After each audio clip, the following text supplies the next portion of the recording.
My sister thought nobody was watching when she said those words to my 6-year-old son. She was wrong. She was so completely, irreversibly wrong. And the moment Caleb pressed play on that tablet and let her own voice fill the room, her voice calling my child worthless, telling my husband he would never amount to anything, I watched 23 years of her looking down at me collapse in about 45 seconds. Some people in my family say I let it go too far, that I should have stopped it sooner or handled it privately or found some gentler way. After everything I am about to tell you, I genuinely want to know what you think. My name is Nora Scott. My son's name is Caleb, and he was 6 years old the afternoon my sister Diane Holt walked into my house and decided he wasn't worth the air in the room. Let me tell you how we got here, because if I just hand you the ending, you will not understand the weight of it. Diane is 3 years older than me. She married well, her words, not mine, when she was 26, and she has spent every year since measuring everyone around her against her husband's income and her zip code. Her husband, Robert Holt, runs a commercial real estate firm out of Charlotte. They have a nice house. They take nice vacations.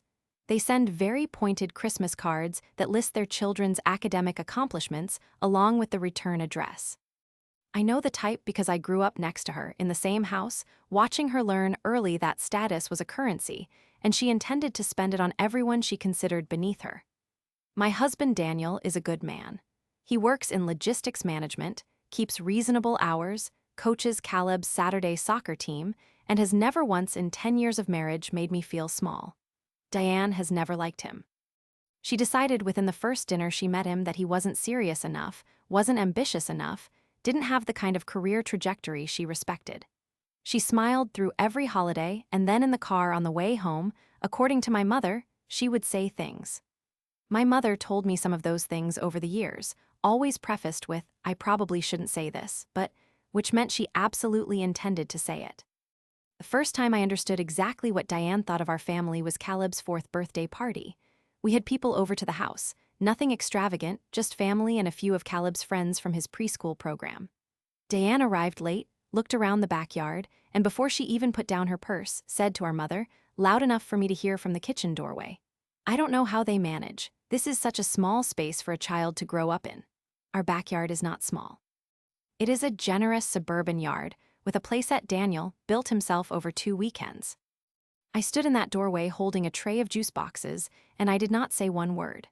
But that night, after everyone left and Caleb was asleep, I opened my laptop and authorized the wire transfer to finish funding Caleb's college savings account through the financial advisor I had been working with for 2 years. Elena Vasquez, my advisor at Meridian Wealth Partners, had been patiently helping me build something Diane did not know existed. $68,000 at that point, sitting in an account with Caleb's name on the paperwork and mine as the controlling trustee. I closed the laptop and went to bed. The second incident I will tell you about happened the following spring. Diane called me on a Tuesday evening, ostensibly to catch up, which really meant she was going to talk about her life for 35 minutes and then ask one question about mine to qualify as a two-way conversation. I let her. And then she asked how work was going. I had recently transitioned from a salaried position at a regional marketing firm into independent consulting work, building client relationships one at a time. I told her it was going well. She paused in a way that communicated significant skepticism. "Nora," she said, and even through the phone I could hear her choosing her next words with the particular care of someone who believes they are being kind. "Freelancing is really hard to sustain. Especially with a child.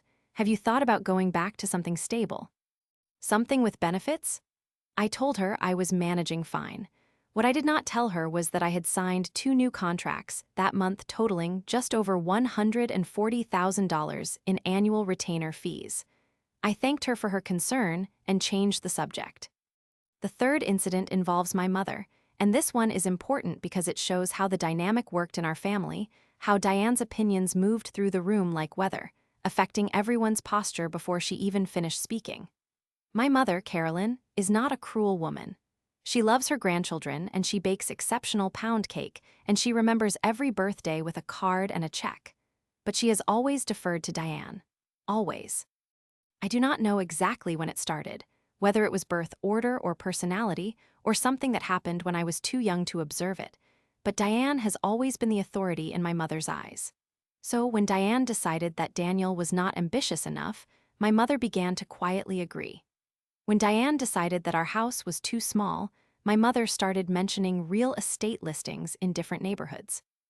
And when Diane decided, at some point, through some internal calculus I was not invited to witness, that Caleb was a difficult child, my mother started repeating variations of that assessment in gentle, concerned tones. "He's just so energetic," my mother said once, watching Caleb run laps around her living room. "Boys need a firm hand, Nora. You might want to look into some kind of program." Caleb was 5. He was running because he was 5 years old, and it was a Saturday, and running is what 5-year-olds do when they are happy. I smiled at my mother and told her we would keep an eye on things. 2 days later, I called the pediatric specialist we had already been seeing for 6 months, Dr. Renata Obi, who had told us in her professional opinion that Caleb was a developmentally typical, curious, high-energy child with absolutely nothing to be concerned about. I made a follow-up appointment anyway, just to keep current documentation. I am methodical that way. If you have ever been counted out by someone who should have known better, someone who shared a dinner table with you your entire childhood and still looked at you like a category they had already filed, you know exactly what that particular silence feels like. It is not the silence of acceptance. It is the silence of someone who is paying very close attention and keeping very careful records. Here is what Diane did not know, what my mother did not know, what almost nobody in my family knew through any of those years. I had been building something real, and I had been building it quietly. And by the time Diane walked into my house on the afternoon that changed everything, I had been working with an estate attorney named James Ackhaffer for almost 11 months. James had an office on the 4th floor of a building downtown, the kind of office with actual books on the shelves rather than decorative spines, and the first time I sat across from his desk, it was the Thursday before Thanksgiving of the previous year. I had asked a colleague for a referral, and she had given me James's name without hesitation. He reviewed the scope of what I had been building, the consulting business, the savings structure Alina had helped me set up, the property I had purchased quietly 18 months prior, a 2-unit rental building on the east side of the city that carried a current appraised value of $420,000, and he had said, in the measured tone of a man who does not use exclamation points, "You have built a solid foundation. Let's make sure it's protected the right way." The property had been the decision I was most careful about. I had used proceeds from 3 consecutive strong consulting years and a conventional investment loan to purchase it. The income from both units covered the mortgage and generated modest cash flow on top. I had not mentioned it to Daniel's family, and I had not mentioned it to mine, and when my mother asked once why I wasn't buying a bigger house, I said we were comfortable where we were. That was completely true. We were. James and I spent the first 3 meetings going through the structure of everything: the ownership documentation on the rental property, the trust framework for Caleb's educational account, the operating agreement for my consulting LLC. On the 4th meeting, we talked about something else entirely. We talked about a clause he had suggested after reviewing the full picture, a protective provision in the family trust documents he was drafting. It was a detail I would not think about again until the afternoon Caleb pressed play on that tablet. But James had planted it carefully, and I had signed where he indicated, and it was sitting there the whole time like a key nobody knew existed. The close calls were the part of those months that required the most composure. The first one happened at my mother's house on a Sunday in late February, about 8 months before everything came to a head. It was one of those irregular family dinners my mother organized without much advance notice, a text that said, "Sunday, 4 o'clock, come if you can," which in our family translated to mandatory attendance with optional enthusiasm. Diane and Robert were there. Their 2 kids, teenagers who communicated primarily through their phones, were there. Daniel and Caleb were there. And at some point during the meal, Robert, who can be disarming in a way that makes you forget he's also calculating, leaned across the table toward Daniel and said, "So I heard you 2 picked up some investment property. How's that going?" The table went quiet in the specific way it does when someone has introduced information they weren't supposed to have. I looked at Daniel. Daniel looked at me. I could feel Diane watching from the other end of the table with an expression I recognized, a sharpness around the eyes that she gets when she senses something she hasn't been told. "Where did you hear that?" Daniel asked, and his tone was genuinely curious, not defensive, because Daniel hadn't done anything wrong. He just didn't know how to play it. Robert shrugged in that relaxed, I know people way of his. Someone at the county assessor's office mentioned it. I have a client in that neighborhood. It's a small investment, I said, and I held my fork steady and my voice even, and I looked Robert directly in the eye. We're figuring out the management side. Nothing dramatic. I picked up my water glass. How is the Charlotte office doing? I heard commercial vacancy rates have been rough this year. Robert blinked. Then he answered the question I had redirected us toward, and the conversation moved, and Diane's eyes stayed on me for a moment longer than comfortable before she turned back to her plate. That night in the car, Daniel asked me why I hadn't told him Robert knew about the property. I didn't know he did, I said honestly, and now I know who told him. Daniel looked at me. Who? Doesn't matter yet, I said. Give me a few months. He nodded. He has learned over 10 years that I do not say things like that without a reason. The second close call was worse because it involved Caleb, and anything that involves Caleb moves differently inside my chest. It was a Saturday in April, and Diane had stopped by unexpectedly. She does this, drops by without calling, which I have always understood as a dominance move dressed as spontaneity. Caleb was in the living room with his tablet, which he uses for educational apps and the occasional cartoon. He had recently discovered that the voice recorder function on the device was interesting, and he had been going through a phase of recording himself narrating things, his Lego builds, his soccer games, whatever caught his attention. He had recorded himself eating breakfast that morning and played it back to Daniel with great seriousness, and Daniel had listened with equal seriousness, and I had watched them both from the kitchen doorway with the specific private joy of someone who knows she is seeing something she will remember for the rest of her life. Diane came in while Caleb was in the corner of the living room, tablet propped up, doing what 6-year-olds do when adults aren't paying close attention, which is everything. She set her bag on the entryway table and walked through to the kitchen where I was making coffee, and she said, in that particular tone she reserves for observations she intends to sting, "Is he in some kind of program now? He seems very focused on that thing." "He's playing," I said. "He should be outside." She looked out the kitchen window at the backyard. "It's a nice day." "He was outside for 2 hours this morning," I said. "He'll go back out." I handed her a cup of coffee, and she accepted it the way she accepts things I offer, with a slight pause, as if she's deciding whether to acknowledge the gesture. She stayed for 45 minutes. She talked about Robert's latest project, about her daughter's college visit schedule, about my mother's health, which she manages the narrative of the same way a publicist manages a client. She did not ask about Daniel's work. She did not ask about my work. She asked about Caleb twice, once to note that he seemed intense, and once to ask whether we had looked into structured activity programs for children who had trouble sitting still. I told her Caleb sat still just fine when something interested him. She made a sound that wasn't quite agreement. When she left, I walked to the living room and sat on the floor next to Caleb. He looked up from his tablet. "Aunt Diane doesn't like me very much," he said, not sad. Just observational, the way kids are when they have registered something true and are trying it out as a sentence. I kept my face calm. "What makes you say that?" He shrugged. "She talks about me like I'm not there, 6 years old," and he had already cataloged the pattern with more accuracy than most adults I know. I reached over and tucked his hair back from his forehead. "You are exactly who you are supposed to be," I said. "Don't let anybody make you think otherwise." He nodded, already back to his tablet. I went to the bedroom, closed the door, and called James Aucaffer. "I want to accelerate the timeline," I told him. He asked me what had changed. "Nothing specific," I said. "I just don't want to wait anymore." James was quiet for a moment, the particular quiet of a man thinking through the logistics of a decision someone else has already made. "I'll have the revised documents ready by the end of the month," he said finally. "There's one clause I want to revisit before we finalize. The provision we discussed in February, I want to make sure the language is airtight." "Make it airtight," I said.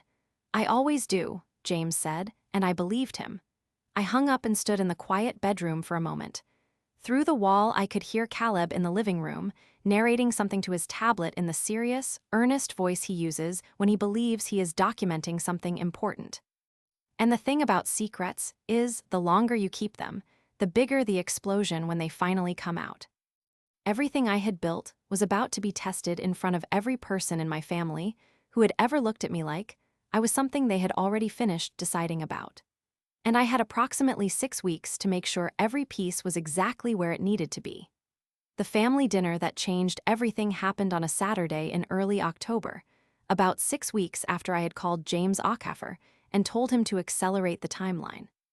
My mother had organized it the way she organizes most things, with good intentions and insufficient attention to the dynamics she was inviting into the same room. She called it a birthday dinner for my Uncle Terence, her older brother, who was turning 72 and who genuinely did not care whether the occasion was celebrated with 12 people or two, as long as there was good food and nobody argued about politics before dessert. My mother cared, though. My mother always cared about the gathering itself, about the visual of the family assembled around her table, and so she made the calls and confirmed the attendance and ordered a cake from the bakery on Millbrook Avenue, and everyone came. Everyone meaning my mother Carolyn, at the head of her table with her good china and her pound cake on the sideboard and her particular brand of optimism that if she set the table beautifully enough, the people sitting at it might behave beautifully too. Everyone meaning Uncle Terence and his wife, Dolores, who is the warmest person in any room she enters and who had brought Terence a birthday card that, she told us quietly, she had made herself out of a grocery bag and some markers because, she said, the store-bought ones never said the right thing. Everyone meaning my cousin Felix, Terence's son from his first marriage, who drove up from Raleigh and who I have always liked because he operates on the principle that family gatherings are something to be survived with humor rather than taken seriously. And everyone meaning, of course, Diane and Robert. Daniel had come with me. Caleb had come with us. This was standard. My mother wanted Caleb there, always did. And Caleb loved Terence's birthday because Terence was the kind of great uncle who remembered what a 6-year-old actually wants to talk about, which is mostly dinosaurs, and whether it would be possible to train a hawk. They had a ritual, Terence and Caleb, of sitting in the corner together before dinner and having what Terence called a serious scientific discussion, while everyone else managed adult conversation around them. Caleb had been looking forward to it since my mother's text came through. We arrived at 4:15. Diane and Robert were already there, which was notable because Diane is rarely early to anything she hasn't organized herself. She was in the kitchen with my mother when we came through the front door, and I heard her voice, that particular carrying quality it has, before I saw her. She was telling my mother something about a contractor they were having trouble with, a renovation project at their Charlotte house, and her tone was the one she uses for any inconvenience that she considers beneath her dignity. She came out when she heard us and kissed my cheek and smiled at Daniel with the smile she reserves for him, pleasant, surface level, the smile of a woman who has decided to tolerate something without committing to enjoying it. Then she looked at Caleb. He's gotten so big, she said to me, as if Caleb were not standing directly in front of her. Is he in first grade now? He is, I said. How is that going? Caleb looked up at her. Good, he said. We're learning about plants. Diane made a sound that was approximately the shape of interest. Then she looked back at me. Is he keeping up okay? Some kids find the transition hard. He's doing wonderfully, I said, and I held her gaze for exactly 1 beat longer than comfortable, and then I steered Caleb toward the living room where Terence was already settled in the armchair waiting for his scientific discussion. That was the tone of the first hour. Pleasant, managed, the kind of family gathering where everything is fine, because everyone is choosing not to look directly at the thing that isn't fine. Robert opened a bottle of wine he had brought. Felix made Dolores laugh 3 times with a story about his drive-up. My mother moved between the kitchen and the dining room with the focused energy of a woman who believes that a well-timed meal can hold a family together by sheer force of presentation. Dinner was served at 6. We moved to the table, and that is when it shifted. I was in the kitchen refilling the water pitcher when I heard Diane's voice from the dining room, where she had apparently not registered that I was within earshot. She was speaking to Daniel, or rather at Daniel, which is how she usually addresses him. Her voice had the conversational confidence of someone who has no reason to modulate because she believes herself to be among people who agree with her. He is just so energetic, she was saying, and I knew without seeing her face that she was talking about Caleb. It must be exhausting. Has Nora looked into any kind of behavioral support? I read an article about early intervention programs. The earlier you catch these things, the better. Daniel's voice, even and careful. Caleb doesn't have anything to catch. I'm not saying anything is wrong, Diane said, with the specific inflection of a person who is absolutely saying something is wrong. I just think sometimes parents can be too close to the situation to see it clearly. He's a handful. I'm sure you manage beautifully, but it can't be easy. I stood in that kitchen with the water pitcher in my hand, and I felt something settle in my chest.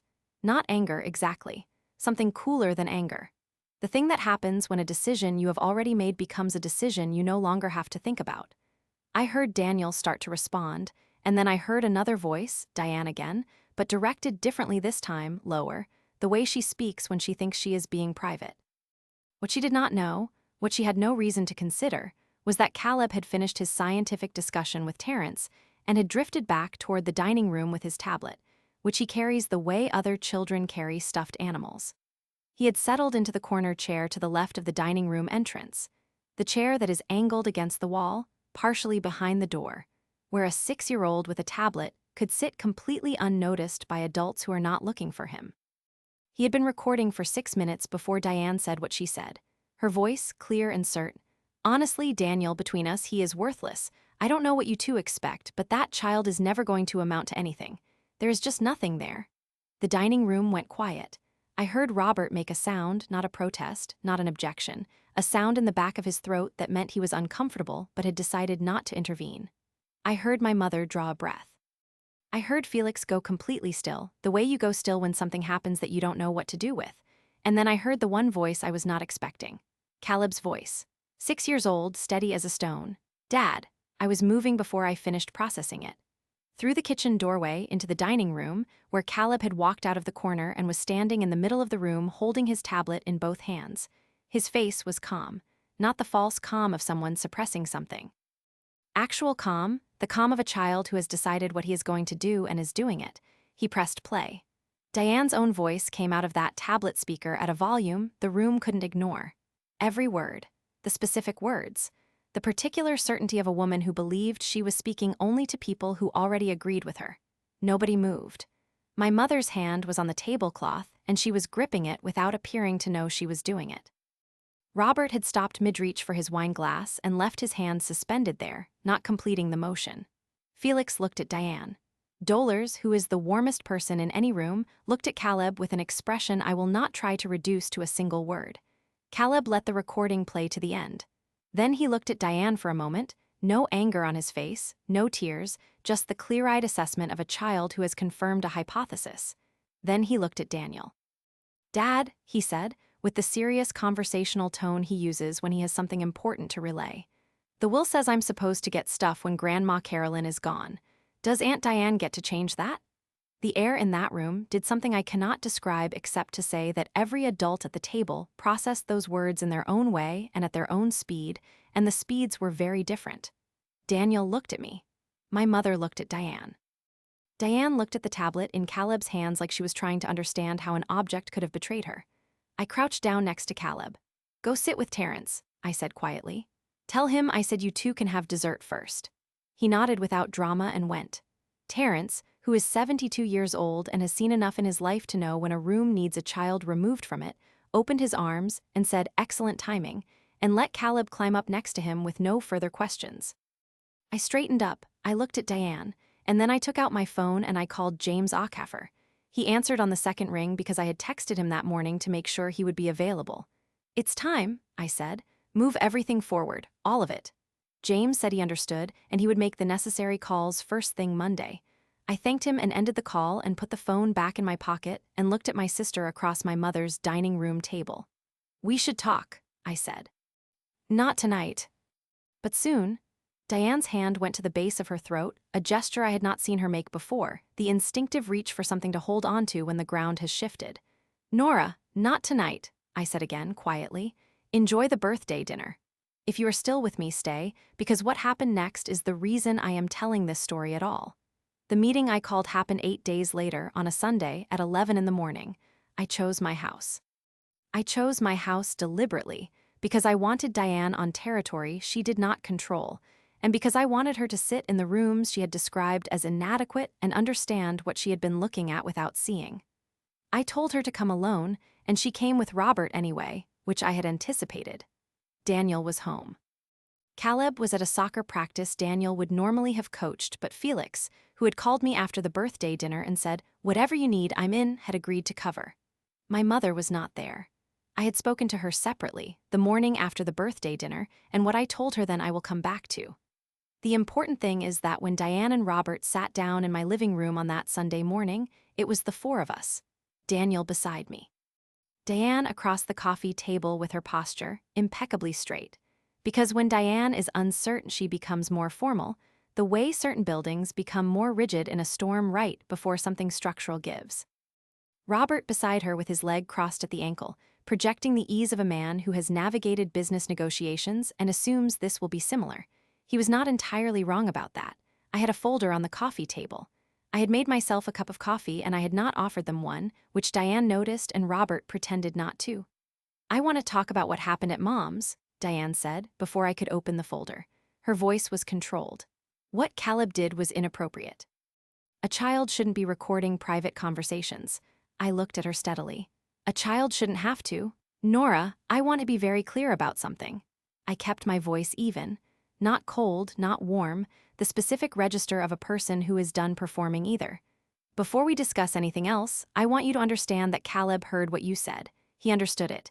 He made a choice about what to do with it. Whatever you think about whether he should have been recording, that conversation happened. That is not in dispute. Diane's posture shifted almost imperceptibly, a small tightening around the shoulders. I was frustrated. I said something I shouldn't have. Worthless, I said. Those were the words, that he would never amount to anything, not frustrated words, chosen words. Robert uncrossed his ankle and recrossed it the other way. "I'm not here to argue about the words," Diane said.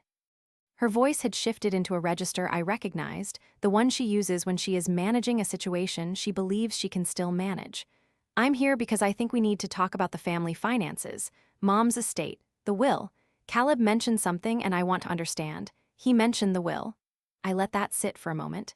"Yes, let's talk about that." I opened the folder.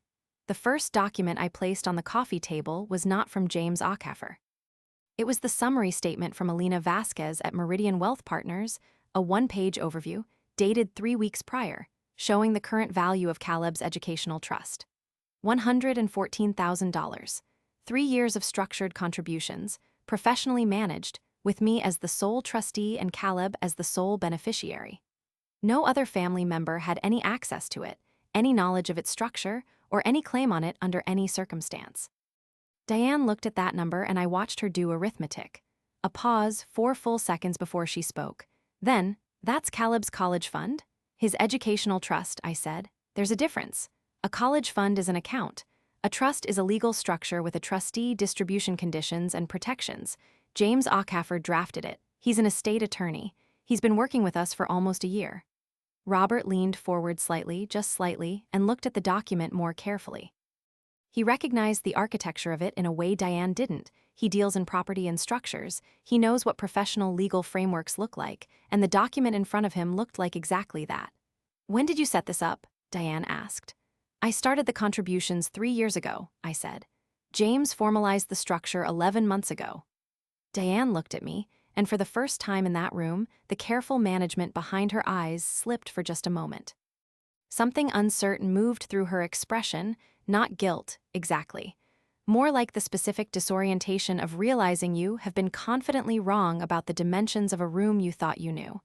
"I didn't know you were doing this," she said. "I know," I said, and I placed the second document on the coffee table. This one was the ownership record for the rental property on the east side of the city.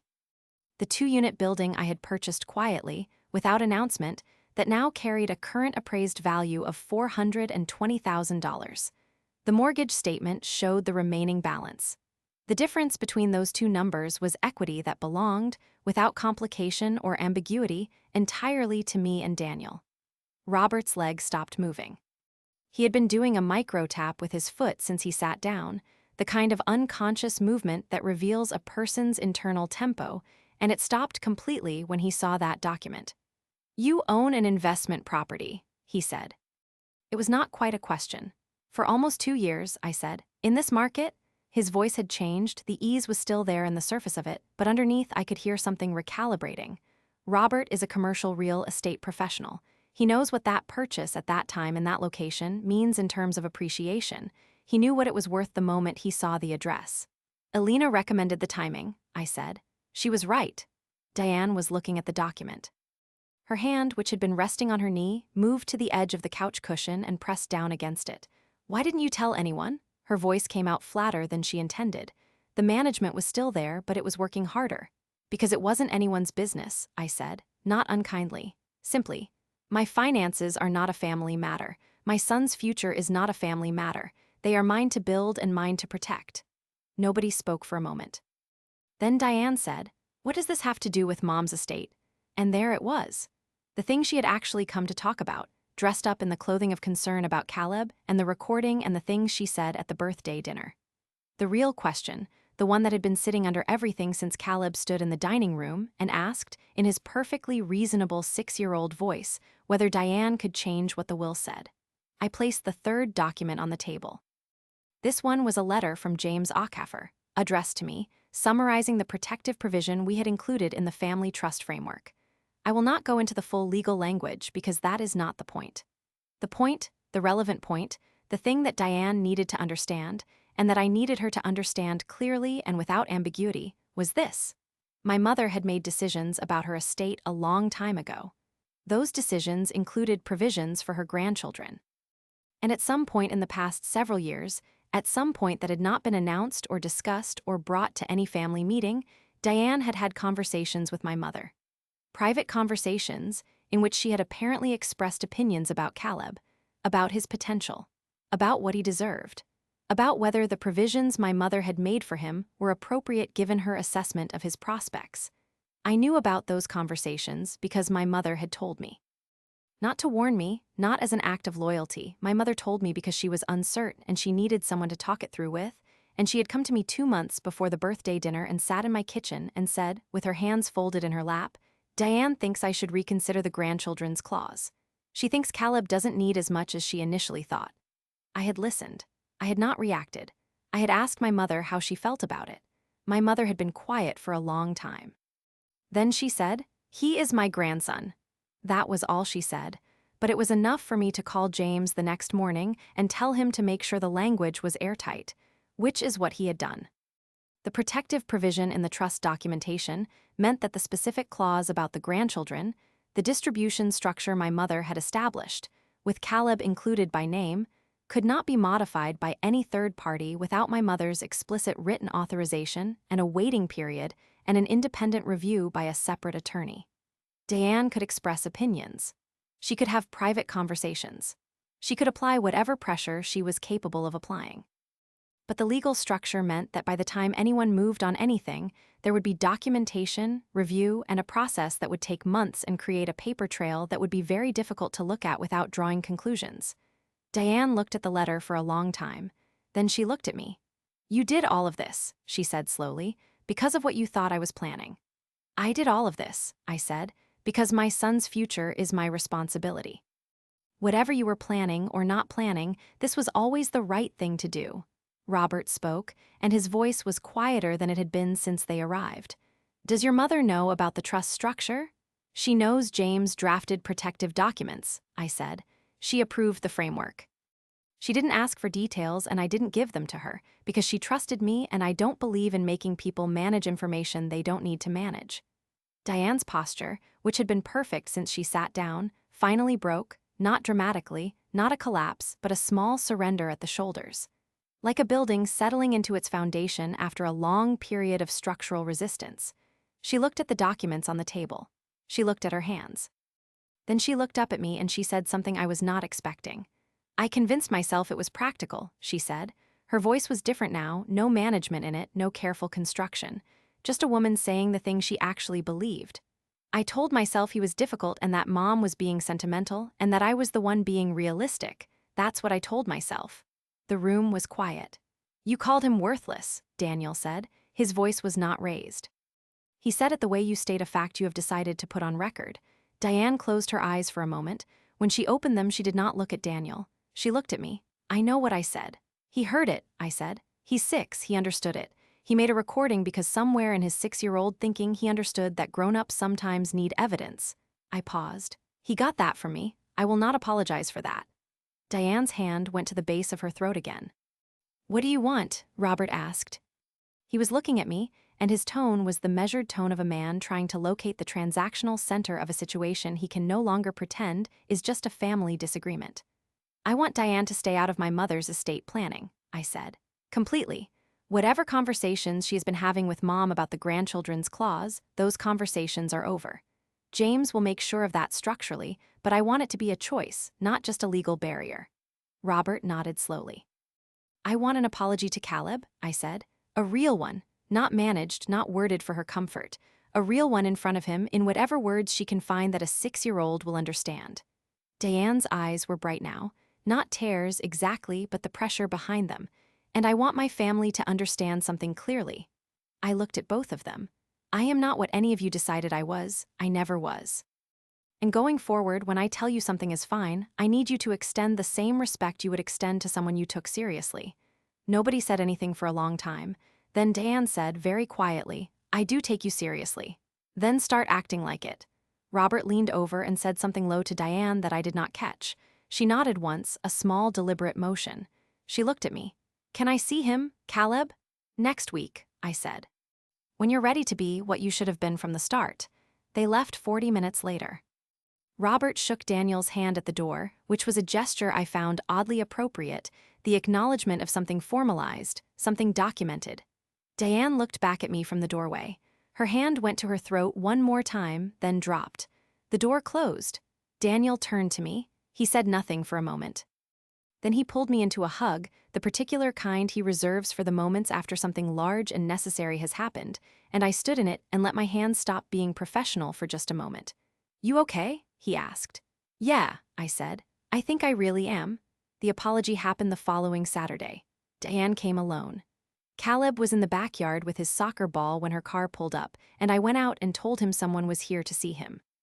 He came inside, still in his shin guards, and stood in the living room and looked at Diane with the open, unguarded assessment of a child who has not yet learned to pretend. Diane crouched down to his level. She stayed there for a moment, looking at him, and I saw something in her expression that I had not seen in 23 years of being her sister, the unguarded version of her face, without the management and the calculation and the careful performance of a woman who has always believed the quality of her life could be measured by what other people thought of it. I said something very mean, she said to Caleb. Her voice was steady, but only barely. About you. I said you wouldn't amount to anything, and I said you were worthless. Those things aren't true. I was wrong and I was unkind and I'm sorry. She paused. You deserve better than that from your family. Caleb looked at her for a moment. Okay, he said then. Do you like dinosaurs? Diane blinked. Yes, some of them. Terrence says the Spinosaurus was bigger than the T-Rex, but nobody talks about it. Diane looked at me. I shrugged. She looked back at Caleb. I didn't know that. Most people don't, Caleb said seriously and went back outside to his soccer ball. Diane stood up. She had been holding her breath through that whole exchange, and she let it out now. He's remarkable, she said. Yes, I said, he is. There was a lot that happened in the months that followed, and I will not walk through all of it in detail, because some of it is still being sorted through by the adults involved, and some of it belongs to my mother and her own process of understanding what had been happening in conversations she thought were private. What I will tell you is the shape of it. My mother had a long conversation with James Ackeffer, at her own request, not mine, in which she reviewed the full structure of what had been put in place, and confirmed, in writing, that the grandchildren's clause remained exactly as she had originally intended it. She told me afterward, on the phone, that she had not understood the full picture of what Diane had been suggesting, and that she felt foolish, and I told her she was not foolish. She was a woman who trusted her older daughter, and that is not the same thing. She was quiet for a moment, and then she said, You were always more patient with me than I deserved. I told her we didn't need to keep score. We moved on. Robert and Diane did not separate. I had half expected it, given the particular pressure their dynamic had been under, but they are built from the same material in certain ways, the belief that management and presentation can hold most things together, and they have continued. Robert has, according to Felix, become noticeably quieter in family conversations. Diane has become noticeably less certain. She has been to my house 4 times since October. She has never, in any of those 4 visits, commented on the size of the backyard or the adequacy of the space for a child to grow up in. She asks about Caleb's school, and she listens to the answer. Last month, she texted me an article about Spinosaurus with a note that just said, "Thought of Caleb." I showed it to him. He said, "Cool," and asked if he could keep it. Caleb finished first grade in the spring with a glowing report from his teacher, who described him specifically as curious, empathetic, and a natural leader in group settings. Dr. Obi confirmed at his last checkup that he is thriving in every category that matters. He still carries his tablet everywhere. He uses it for educational apps and cartoons, and the occasional nature documentary, and yes, sometimes he records himself narrating things. I have stopped thinking of that habit as endearing and started thinking of it as a skill. Elena Vasquez sent me the latest quarterly statement on Caleb's educational trust in February. It is now at $126,000. It will be considerably more by the time he needs it. The rental property had a full occupancy year, and I have started conversations with Elena about a second acquisition. James Ackafer has the documentation current and clean. I don't carry anger about any of this. I want to be clear about that. I am not walking around with a score I am keeping or a satisfaction I am savoring. What I carry is something quieter and more permanent, the knowledge of what I built when nobody was watching, and the certainty that my son will grow up in a family where the adults who love him actually see him. Diane called him worthless. He pressed play. The recording went viral. Someone at the birthday dinner had apparently sent it to someone else, and it found its way to a few local community groups before I even knew it had traveled. And for about a week, I got messages from strangers who wanted me to know they were rooting for us. I thanked the ones I could reach and ignored the rest. The attention was never the point. The point was Caleb, standing in the middle of that dining room in his small, serious way, having decided that some things should not go unwitnessed. He is 7 now. He still has scientific discussions with Terrence. He still thinks the Spinosaurus deserves more credit. He is, by any measure that counts, exactly who he is supposed to be. So tell me, did I go too far, or not far enough? I genuinely want to know what you think.